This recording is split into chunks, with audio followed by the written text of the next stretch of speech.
Hey guys, welcome back to Two Dudes Talking. Today we're going over Braveheart and Gladiator, two of our personal favorites. Can't wait to hear what you think about it in the comment section. Stick around for a bit and let us know.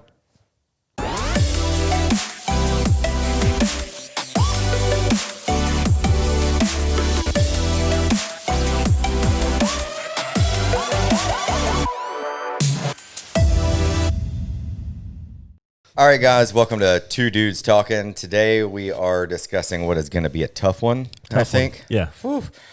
Gladiator versus Braveheart.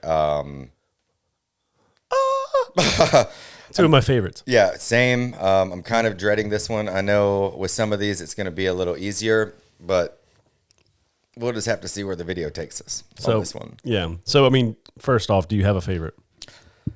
I don't know if I do with this one. Legitimately, these two movies are so good. They're just so good. This thing's dancing with me. There we are. Hello, lady. Dancing. Dance with me. I have to say Braveheart's better. I think it may be better. I think it may be a better movie for sure. Braveheart's a better movie. I mean, Braveheart won. They both won Best Picture. Right. I don't know if Mel Gibson won Best Actor that year. Right. Russell Crowe did with Gladiator, though, right? Yeah. I don't think Mel Gibson did.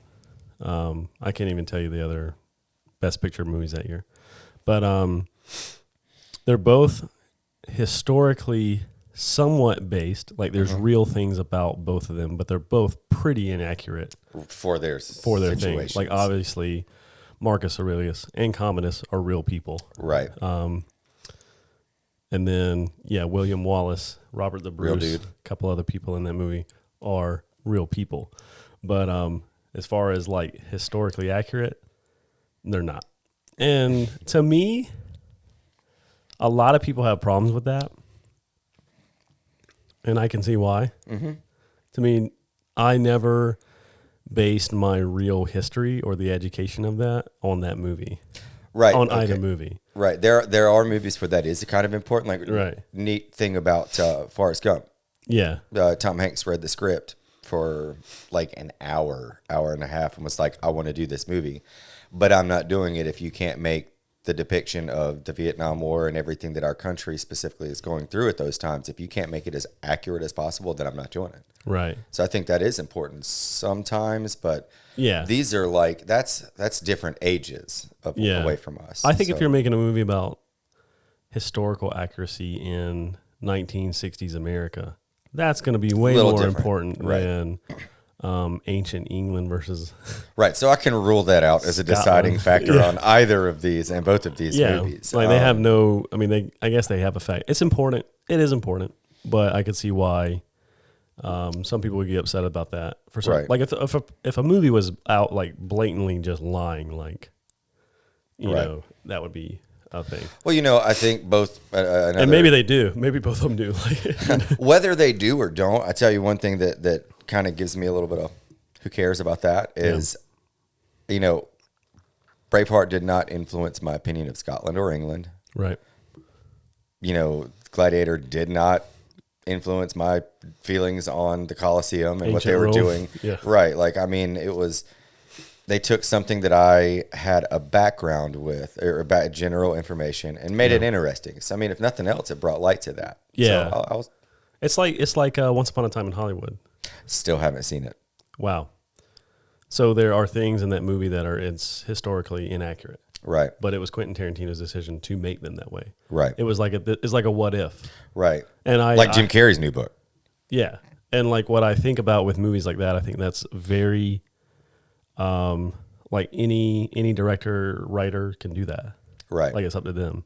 As long as you say, like, hey, this is like what if. Right. Boom. I don't think Braveheart does that. Excuse me. I think Gladiator, you should go in that movie not knowing that it's real. Right. Because Maximus is not a real person. Right. So therefore, the whole movie's. But if he was. Yeah. But like Braveheart. So I guess Braveheart has a little more scrutiny because it is so inaccurate. Right.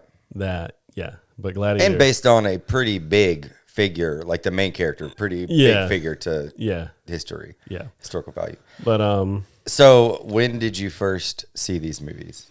So I saw Gladiator in theater with Dad. Word. And I think same. And he definitely went and saw it like 3 times. He loves that movie. And he loves Braveheart. Right. Braveheart definitely had it on it was 2 VHSs. Mm-hmm. Yeah, had those. Yep. I didn't see it in theater. I was too young for that. I remember the VHSs with Braveheart. I did see Gladiator in theaters, but Braveheart, when I first saw it, I was actually with buddy Jake.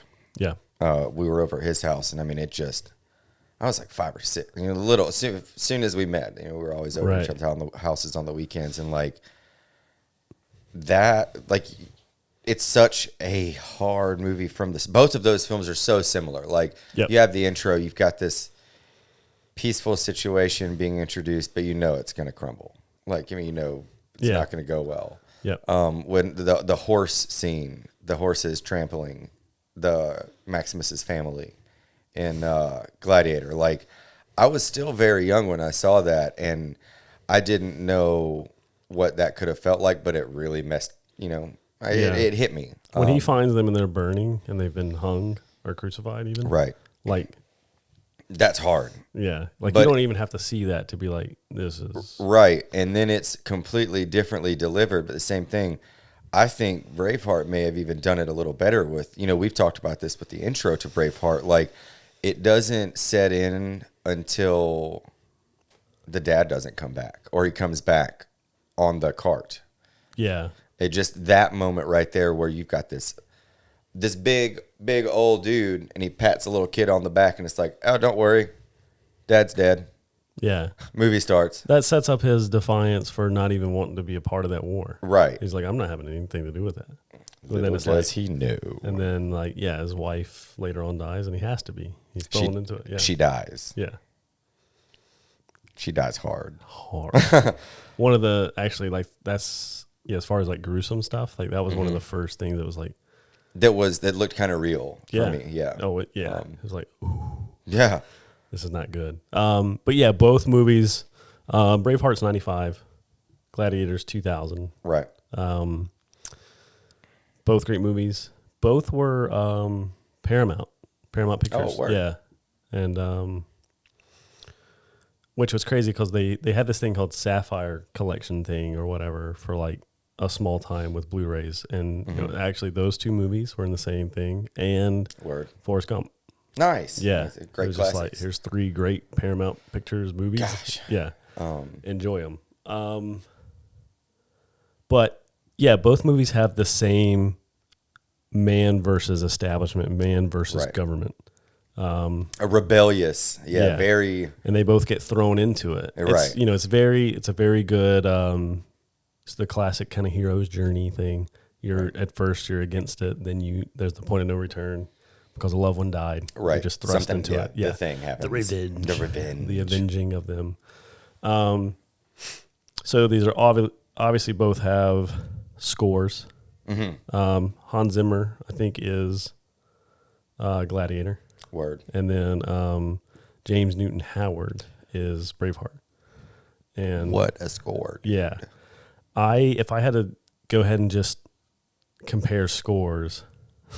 Braveheart. Yeah, Braveheart's smacks it out of the water. Braveheart's great. There's 3 really good tracks in Gladiator score, especially the last. It's been a minute for me. The last 2. There's like an acoustic guitar, but basically right after he kills Commodus. Right. And then to the end of the movie, it's just amazing. Right. But then the opening battle, that yeah, like amazing. And see, that's something really neat for me. That's very different in these situations. I was in the military. I was in the infantry, so like watching the Scottish Highlands as opposed to the rebellion in Rome when they're fighting the barbarians. Right. Like I love those pieces. Yeah. So like it really comes down to for me. It's such a hard call, but I think Gladiator was a prettier movie just because it had a couple years advantage. 5 years, yeah. A couple years advantage in technology. But I loved when they pulled their kilts up in Braveheart. Yeah. You know, like there's such inspiring scenes and, you know, very, very differently done. Yeah. I remember my friend Dante, who's a cinematographer now. Shout out Dante. Just a goat. Just great. Word. I remember What up, Dante? What I think I remember is him liking Braveheart, but he being in cinematography, he's like, this movie's not shot that well. And it isn't. Right. It's not like some of those battle scenes or something. I mean, the film's really grainy. So right. It's like they got like probably 8 different film stocks, and you know, it's kind of crude. Hard. Yeah. It's hard. There's some great shots in the film, but like as far as cinematography, I don't know if it won that year, but probably shouldn't have. Yeah. Now Patriot, that's a little different. Yeah. Patriot's dope. Yeah. I remember the chopping scene in the river, and you can see all Mel Gibson's hairs. Yeah. It was like, God, the hatred. Yikes. Yeah. But Gladiator is a beautiful movie. It is. Definitely way better cinematography. Well, like, and they capitalized on that so much. Like, there's such even the cover of the VHS or DVD or whatever platform it was. I mean, the cover of the movie itself, you know, you've got Russell Crowe standing in the arena, and I just immediately, I think of the fine grain of all the sands as he's getting his, hands ready. Like, it was a really, really visually more appealing to me. Yeah. They're both great actors. Mel Gibson's a great actor. And they're both Australian and crazy. Yeah, and crazy. They're both kind of, I think Russell Crowe is like a legit asshole. Yeah, oh yeah, he beat the heck out of a security dude with the phone at the hotel. People just don't like him, wild, but, you know. I think he just got too good for him. I think he just got too big in his own mind. Yeah. You know? I mean, he won like Best Actor 2 or 3 times. Was in the Best Picture 2 or 3 times. Right, I mean, right. He was on a roll from like 2000, 2009, basically. Right. Could do no wrong. And I mean, as far as acting goes, he did great. Yep. Mel Gibson, on the other hand, completely innocent, lovable man. Never made any cultural mistakes or anything like that. Never called any cops sugar tits. Don't do that. Yeah. Seriously. Yeah, he's definitely lost his mind a little bit. A little bit. He like Hollywood hated him for a minute. Mm-hmm. And then they let him come back for a minute, and now they hate him again. Yeah, it's cancel culture has affected a lot of stuff, but these guys both have had a pretty big track record for you know, stuff. I can see them if they were living in those times doing things like this because they're a little bit crazy. Right. Yeah, I personally like Braveheart more. It does pull at my heartstrings a little bit more. Yeah. It's a long. I agree. I think it's a little longer. It's about half an hour longer. Yeah. It's a good little bit. There's just so many good moments between, like, take for example the characters. Like Maximus has a very good reason to be against Rome, and Commodus more specific. It's personal. It's not even against Rome. It's just they killed his wife. That is personal, dude. Yeah, super personal. Like killed your wife, killed your kid, raped him, crucified him. Done. You know, like then put you in the hole instead of allowing you to take the reins. Right. Yeah. All to cover up another murder. Right. You know, which is awful. Of your best friend, father figure. Get out of here. So like Maximus is like straight just angry. Mm-hmm. He's sad. He has his moment when he sees them finally. Mm-hmm. And then he's defeated. Right. Turns into a slave that's a gladiator. But then he's just vengeful. Right. Which is dope. But like William Wallace, and at least through the movie of Braveheart, he has so much more signs of vulnerability. That I love. No, yeah. That I love. You know what I mean? He opens himself back up to the French woman. Yeah. You know, he opens. Yeah. I mean, you know, it's a much more. I wouldn't say resilient. They're both very resilient in their own ways. Like some people, this is something that again I can identify with. Like after certain things happen in your life, you change. Yeah. And these two films, again, this is kind of one of the things that I like the story of Braveheart a little more because it wasn't just. I mean, I'm not going to say that the character in Gladiator was selfish in the slightest because he wasn't. He was going to take care of what he felt needed to take care of and help who he could along the way. But William Wallace's character, you know, it had a trigger point for him with his wife, right? Mm-hmm. And then he's like, okay, I see this here. I see this there. I see this there. we're going to fix this, people. We're going to make this better for all of us. Right. And unfortunately, you guys are not going to like that. And, with Maximus, Russell Crowe's character, I mean, had it not been for Djimon Hounsou's character, like he would have self-destructed. Maybe would have 15 minutes. Oh yeah. Seriously. Yeah. There was so much hatred that you knew that at the end of that movie, you knew Russell Crowe was going to die. Like the first time I saw Braveheart as a little child, I was like, please just stop and give in at the end. Yeah. I was thinking like, I mean, that wouldn't, not even knowing a lot of or feeling the same things that I feel now, like that. Yeah. It wasn't about him. A very big difference. Yeah. The William Wallace thing is definitely like a Martin Luther King. It's a Jesus Christ. Right. It's a Gandhi. Mel Gibson. Yeah. You're just fighting. Forte. Yeah. You're fighting for this bigger thing than yourself. Right. Which is dope. But yeah, there's just so much more vulnerability moments. Like there's even before the end of the movie in Braveheart, like his friends are even trying to tell him to. Right. Like, you need to settle down. And then Robert the Bruce is trying to tell him like to do. But like that scene where he gets betrayed by him.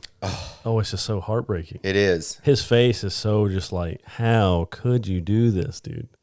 It's so good. And you're like, how could you let him? But it's because of that resilience. Some of us are able to maintain things a lot more so than others. And so good though.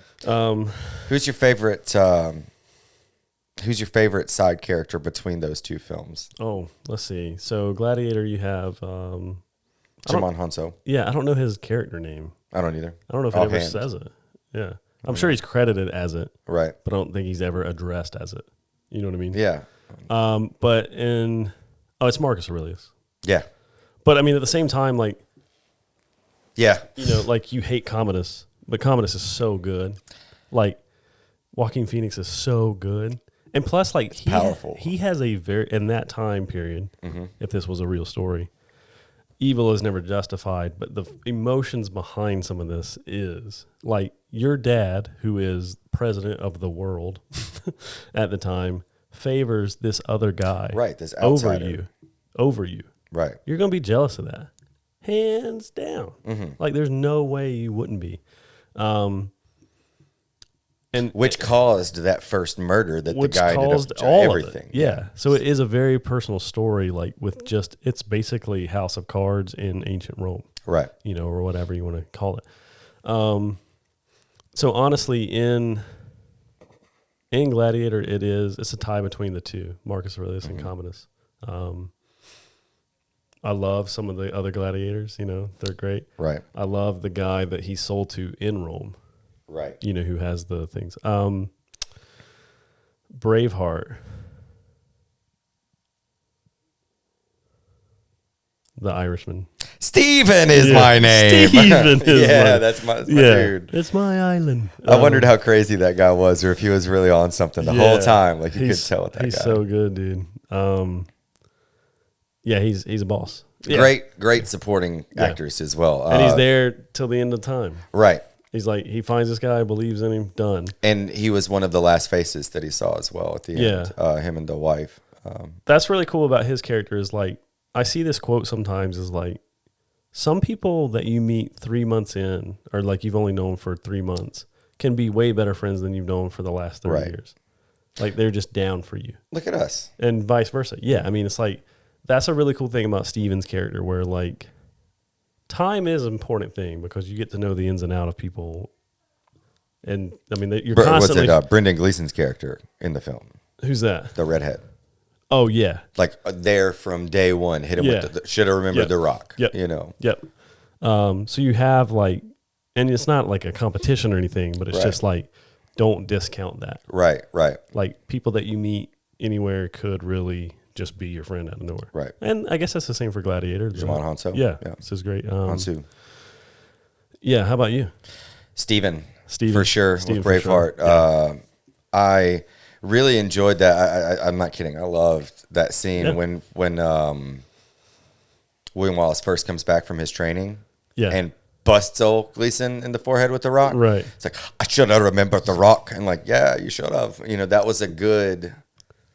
Like that's a that's a bond, right? Like that's Yeah. a friend. Like, all right, boys, back now. Busted my head with the rock. I remember Yeah. you. I see you. Yeah. But Steven, when he threw the short sword to kill the other person that he had arrived with, Exactly. like that was I was like, all right, that's cool. But like, I loved how crazy he was. He was like, smart enough to get the dagger behind your guards, old man. Yeah. Like, yeah. yo, this guy right here is Yeah. coming in. I love that guy. But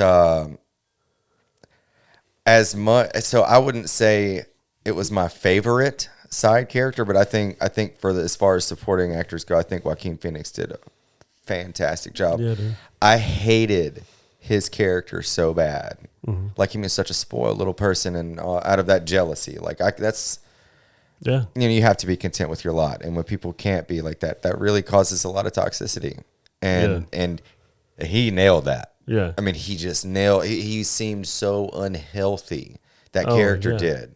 He was. He was mentally unstable. Like, he loved his sister in a very incestual way. Right. And the threat, even with that, still the threat of harming her child. Like this dude. Yeah, his own nephew. Yeah. It's really, really.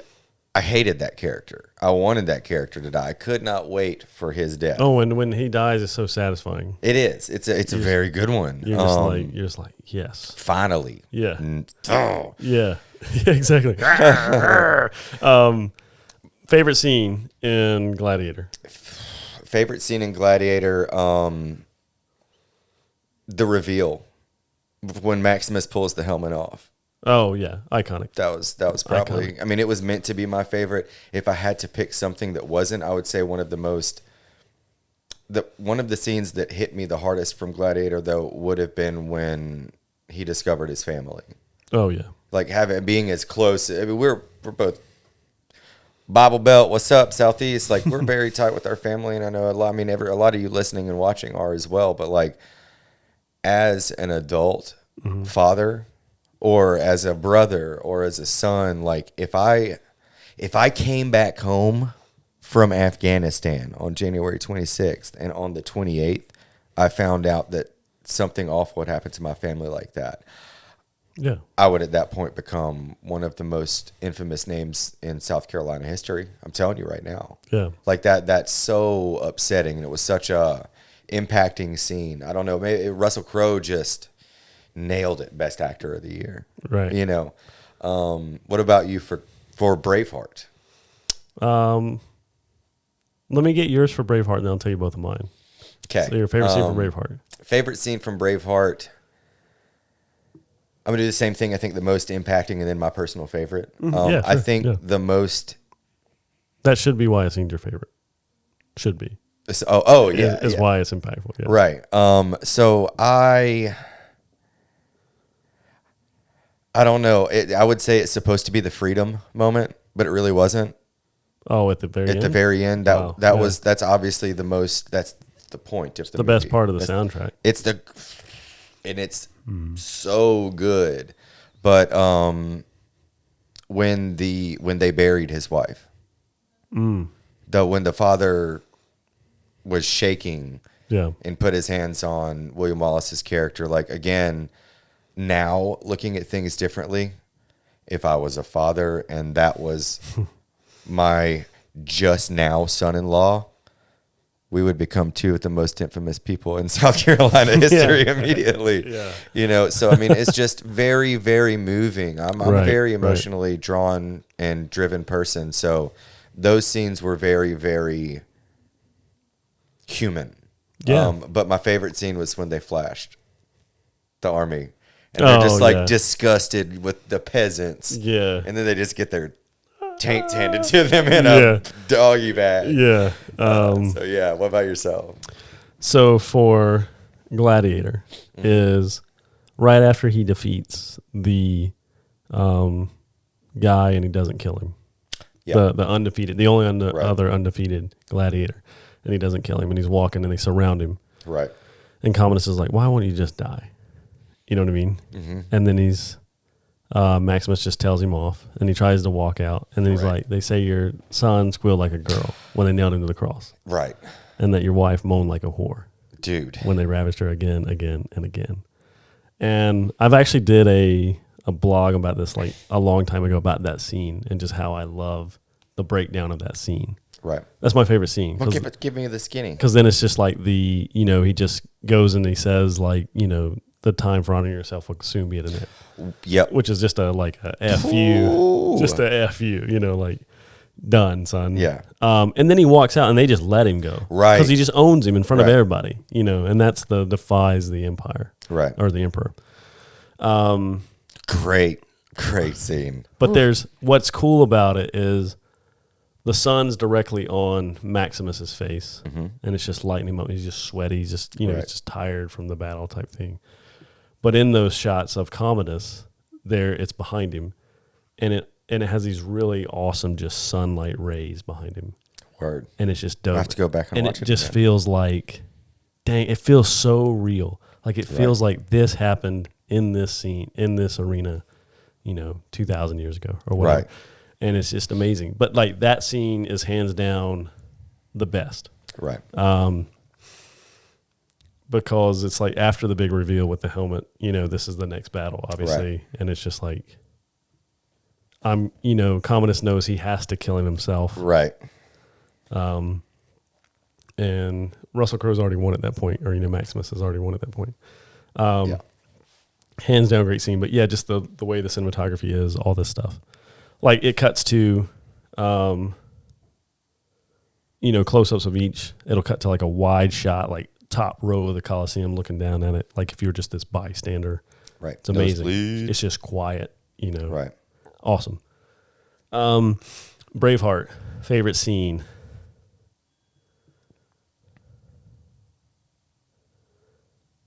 That movie means a lot to me.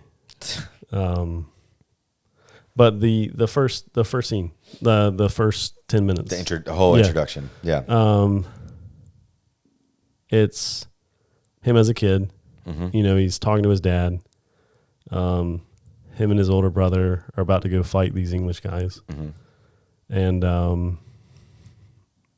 he's like, I'm gonna go, and he's like, no, you're gonna stay here and look after the farm while I'm gone, right? And he's like, but I can fight. And then his dad's like, yeah. He's like, I know you can fight, but it's our wits, that make us men. And it's such like those moments to me in my own life are super important. Right. The ones that I can remember. There's probably hundreds. Being fortunate enough to have a good dad, right, is awesome. But then,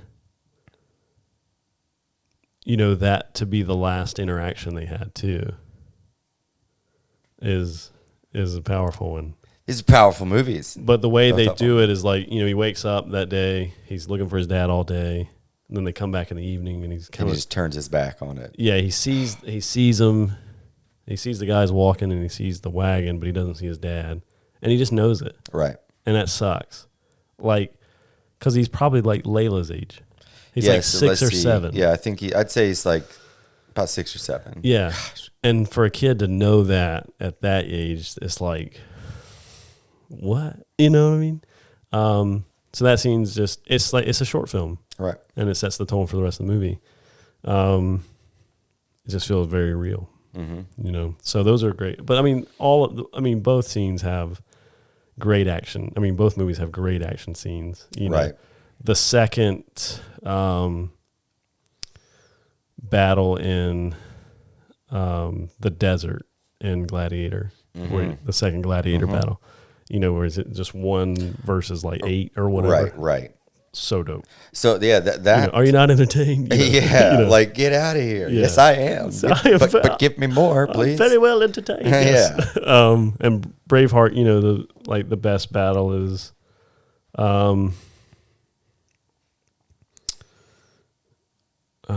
Sterling. The Battle of Sterling. Is that the one where the older dude loses his hand? Yeah. That's what I was thinking. Yeah. I can still crystally clear hear a dunk from the hammer hitting the top of this. It's very intense. I think it is the Battle of Sterling. Battle of Sterling is the freedom speech. Right. Yeah. That I believe that is the one. So yeah, I know he dies later. The older guy, his dad. But yeah, great scenes, man. Great movies. acting's phenomenal in both. Score is amazing. Cinematography is debatable. So, which one's your favorite? Yeah, Braveheart. But they're so close. Yeah, they're so close. This is Gladiator. To me, Gladiator 2 is like when that dude finishes what he's supposed to do. It's obviously a more satisfying ending because in Braveheart he doesn't. He dies for the cause. Right.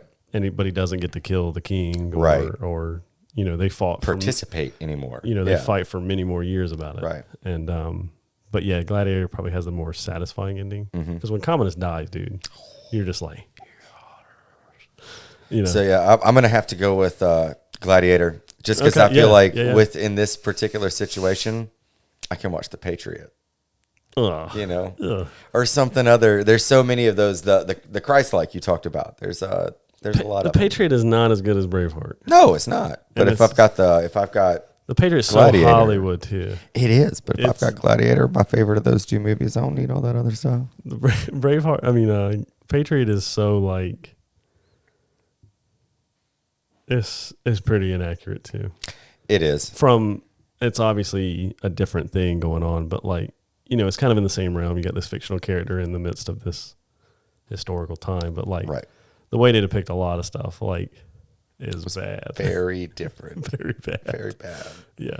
But yeah, no. I would say I'd have to go with Gladiator just because like we was talking about some of those like just the sand. I could still see the sand falling from the hands and stuff like that. It was just such a the wheat field.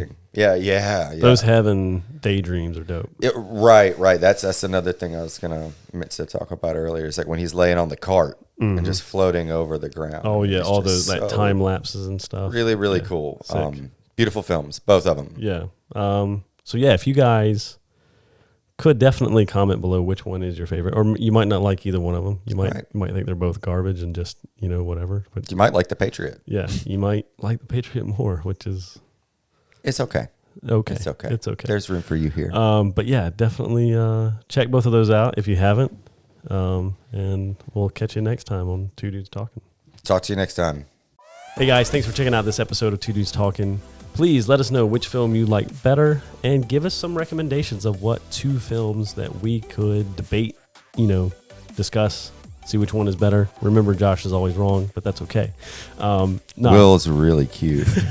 Please let us know in the comments below. And remember to share, like, and subscribe to this channel. Love you guys. See ya.